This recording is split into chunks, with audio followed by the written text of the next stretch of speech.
that they lived. Because when this particular conflict started, Mr. Speaker, there are people who have taken personal stance. And indeed, these issues are personal. They are personal because when young people talk about going without food, it is personal. They are personal because when women in this country go without medicine in hospitals in the country, they are personal. Mr. Speaker, last week when we were reflecting here, and the Senator of Nairobi, Senator Sifuna, came and talked about the possibility of him having a card for expressway that has 377,000. I imagined what happens to villages that people like Senator Meth or Senator Murango comes from, where we have got dispensaries and hospitals, that you will find that they have got ambulances that don't have fuel in those ambulances. And people in this country, Mr. Speaker, are losing lives for a simple reason. They could not be able to get a fueled ambulance. Mr. Speaker, what is happening to my country today is so sad that it made me reflect in my personal life and my personal journey here. And I wanted, Mr. President, us as members of Parliament, to also reflect on our journey personally to where we are today, because sometimes it's easy to forget that, and then we might end up seeing this notion called Gen Zs as just some young people who are protesting in the streets without having homes where they come from. And within those homes, they have got burdens that they are experiencing, that they are facing, that we might be far removed from. So that even when people are talking about dialogue, we might not be dialoguing about the real issues. Mr. Speaker, in 2003, February the 3rd, my mother got sick in the village. Now, in the village where I come from, Mr. Speaker, we used to be tobacco farmers. And as tobacco farmers, Mr. Speaker, when you don't have the capacity to be able to grow tobacco in your own way and be able to have a number from a company that is called BAT at that time, then you end up depending on somebody else who has got more capacity than you. Now, it happened that my family did not have the capacity to be able to grow our own tobacco, Mr. Speaker. So that we were working in what was called then a GOK to one gentleman that I still owe a lot of respect to, called Joshua Otieno. He was seen as the most successful farmer in our village, Mr. Speaker, because one of the biggest assets that he owned was a bicycle, Mr. Speaker. At that time, my brothers, when we talk about the issue of education, my brothers and sisters in the village at that time were suffering outside our village to be able to get an education. So I found myself as the oldest son and with my sisters, the daughters of my mother, in the village at that time. My mother got sick, and my dad was not in the village as well. He had gone to also seek for a way of supporting the family, Mr. Speaker. When my mother got sick, Mr. Speaker, as young as I was, I did not know how to even ride a bicycle. So I went to Joshua Otieno, who used to be the person who could help us with his bicycle, and told him, help me with your bicycle, I try and get my mother to the hospital. Of course, I could not be able to ride that bicycle, but I carried my mother to the hospital, and between the 3rd and the 12th of that month, Mr. Speaker, I depended on Joshua's bicycle to take my mother to the hospital. She was there to be diagnosed with what they called chronic malaria. And on 12th in the morning, when we went to the hospital, the doctor told me that your mother cannot be treated here because this chronic malaria can only be treated in referral hospital in Migori town. We have the ambulance, but we don't have fuel. Can you be able to go and look for 2,000 shillings so you can take your mother to Migori District Hospital? Of course, I went home. I found my father. When he got home, we didn't have the 2,000 shillings, Mr. Speaker. I will never forget that image, that at 11:48 p.m., I lost my mother. I lost my mother to a simple disease called chronic malaria, and I lost my mother because when we were in the village getting an ambulance to be fueled was a problem, Mr. Speaker. Today, as we talk about Gen Zs, some people might see those young people as just people who are crazy and on TikTok and on Facebook and on all these social media spaces, Mr. Speaker. But if you sit with those young people, Mr. Speaker, you will hear of stories that mine could be the most little story of them all, Mr. Speaker. These are stories of young people who have gone to school, come back home, they find their own siblings who they might call millennials or otherwise any generation, Mr. Speaker, who have gone to school, qualified in schools, and cannot be able to make sense of life, Mr. Speaker. You go to these young people's houses, yes, some of them might be successful because their parents are successful. But most of them, Mr. Speaker, if you look at their lives, Mr. Speaker, they are everything to their parents. They are the only hope that their parents have. Mr. Speaker, we might be in this house and we must be privileged to be able to get insurance. But for some of these young people, they are the insurance for their parents. I can tell you for a fact, I've heard members of this house, that even themselves, when they're in this house, they're the pension for their parents. Their parents did not have anywhere they could be able to build. They are the insurance when their parents are sick. They send their parents medicine at home. And therefore, as we reflect now, Mr. Speaker, one thing that we as a house must acknowledge, and we want to extend this to the president of this country, Mr. Speaker, is then what is the root cause of what we are seeing in the street today in Kenya? The root cause, we know it very well, is economic emptiness and lack of income and jobs for young people in this country, and they are the bulk and majority of this country, Mr. Speaker, and they cannot get income and decent jobs, Mr. Speaker, simply because we have enabled a system where governance in this country cannot allow for capital to reach those young people, Mr. Speaker. We know that in this house, we are supposed to be the oversight authority over what is happening in ministries that all my colleagues, including Methu, just right now spoke about ministries mishandling resources in this country, Mr. Speaker. And we know that even as we try to struggle as much as possible as a country, Mr. Speaker, there is no way government can be able to create adequate jobs for these young people. Adequate jobs can only be created together with adequate income and decent and dignified livelihoods can only be created, Mr. Speaker, when we allow the private sector of this country, Mr. Speaker, to be able to expand and grow. But, Mr. Speaker, what's happening in this country, as a young person who has come to this parliament, what is happening in this country is that we have got serious vested interest in government and governance of this country. So that there is a conspiracy between the executive of this country and the parliament of this country that when budgets are being done, when finance bills are being done, leaders are conspiring so that they can be able to do business in the budget and backbone of this country, Mr. Speaker.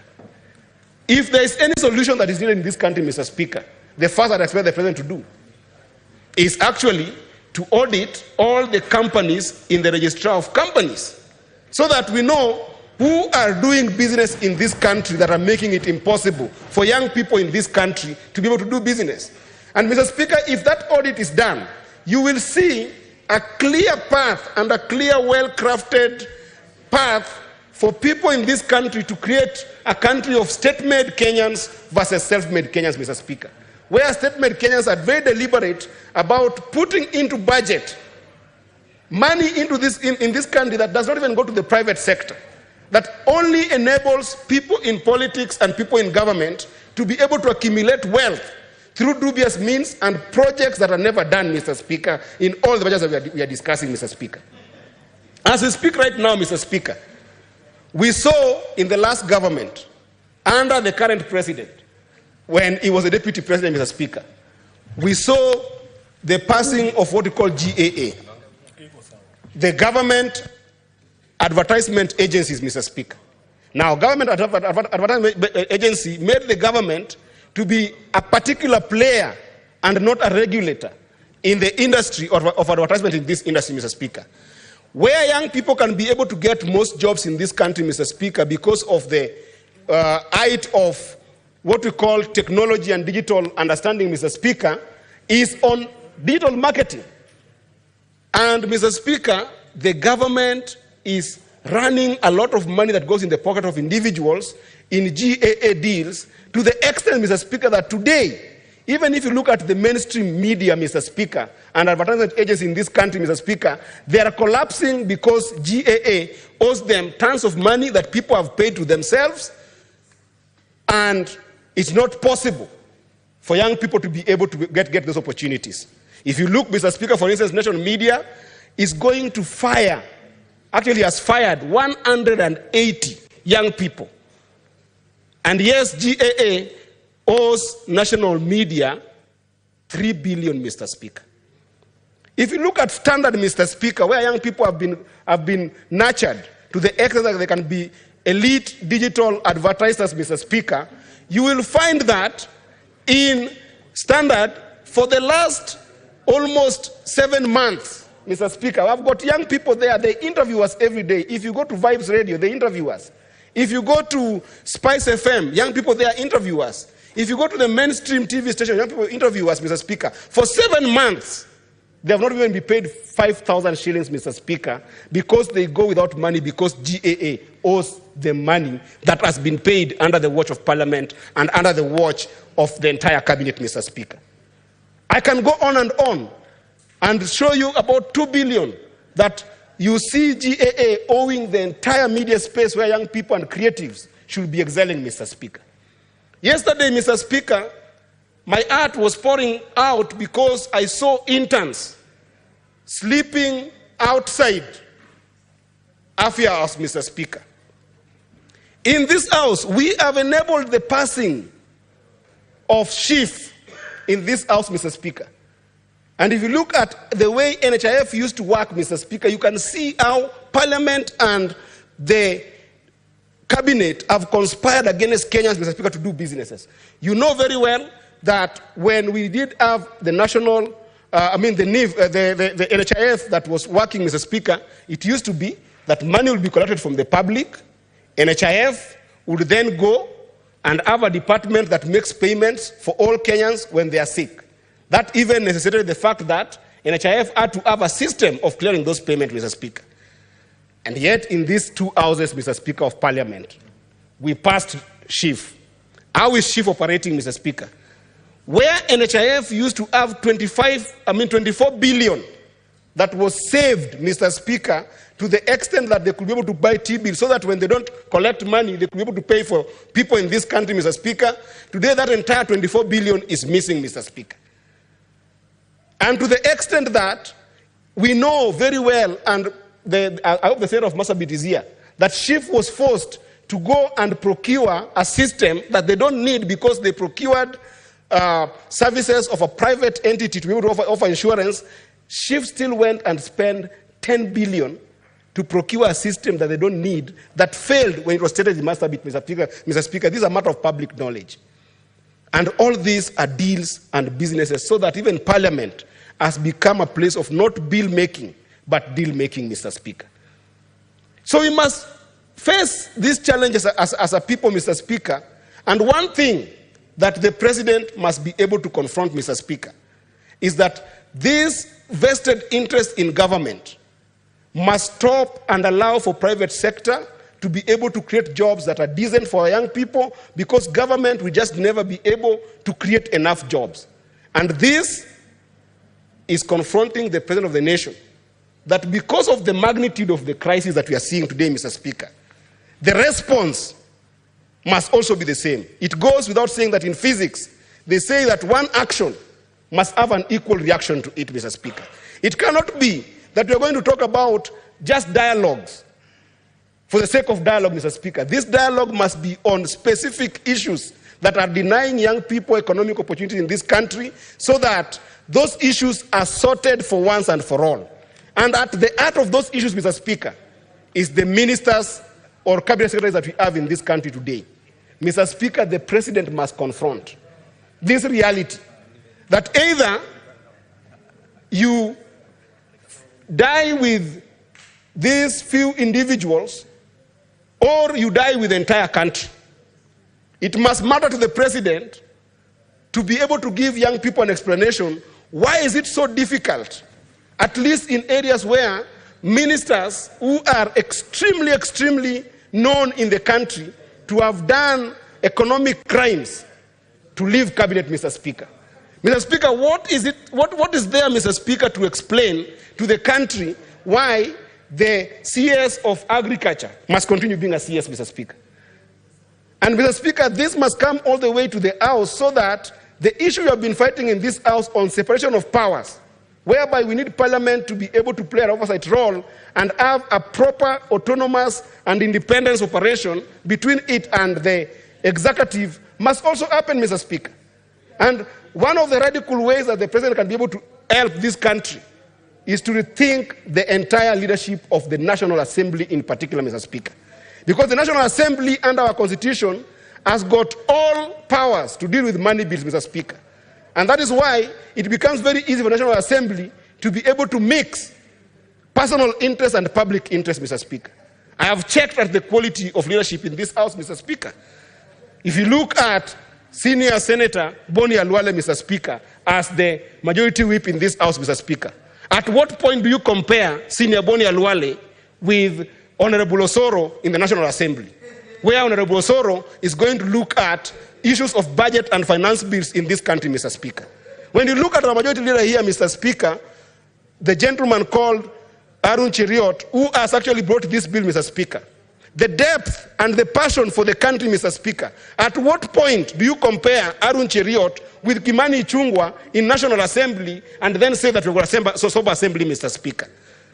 When you look at people like Deputy Majority Leader, Mr. Speaker, Senator Tabitha Keroche, a lady of valor and towering spirit of entrepreneurship, Mr. Speaker, who has run serious business and we have seen in this country, Mr. Speaker, at what point, Mr. Speaker, do you compare? I'm even lost of words, Mr. Speaker. I'm lost of words, Mr. Speaker. The president must confront this reality. We must see as young people a shake-up in National Assembly that has basically enabled 100% of the problem of not listening to the young people of this country, Mr. Speaker. And we must see that shake-up also, Mr. Speaker, in the 2 minutes to wind up your thoughts. Mr. Speaker, as I wind up, I also want to invite Gen Zs to a conversation that we are a constitutional democracy. The country must run. The country must be governed. Do not be tempted that in the fruit of this wonderful movement that you have had, then you get compromised in traditional politics where people can end up hijacking this kind of movements for popularity's sake and make it either tribal or just pure popularity, Mr. Speaker. I've seen you vilify the president alone, but you should know that under our Constitution, we have got the presidency. The president is not the only person who is liable. Even the deputy president is liable and must also be called to order, Mr. Speaker. It is the deputy president of this country who first saw the people of this country, not as people, but as goods and services, Mr. Speaker. He saw the people of this country as commodities and made us a country that was made to be believed to be a company, not a country, Mr. Speaker. And he saw us as Rabuon, Mr. Speaker. He saw us as Mogoka. He saw us as Waru. He saw us as Omena, Mr. Speaker. And now, the commodities are speaking. He must know. The commodities are speaking. The Rabuon have started speaking. The Omena have started speaking.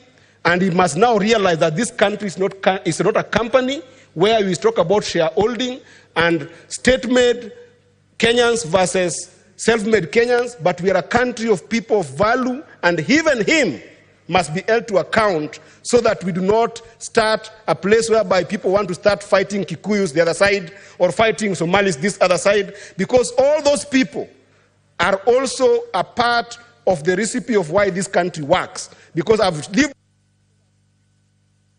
Senator Abbas.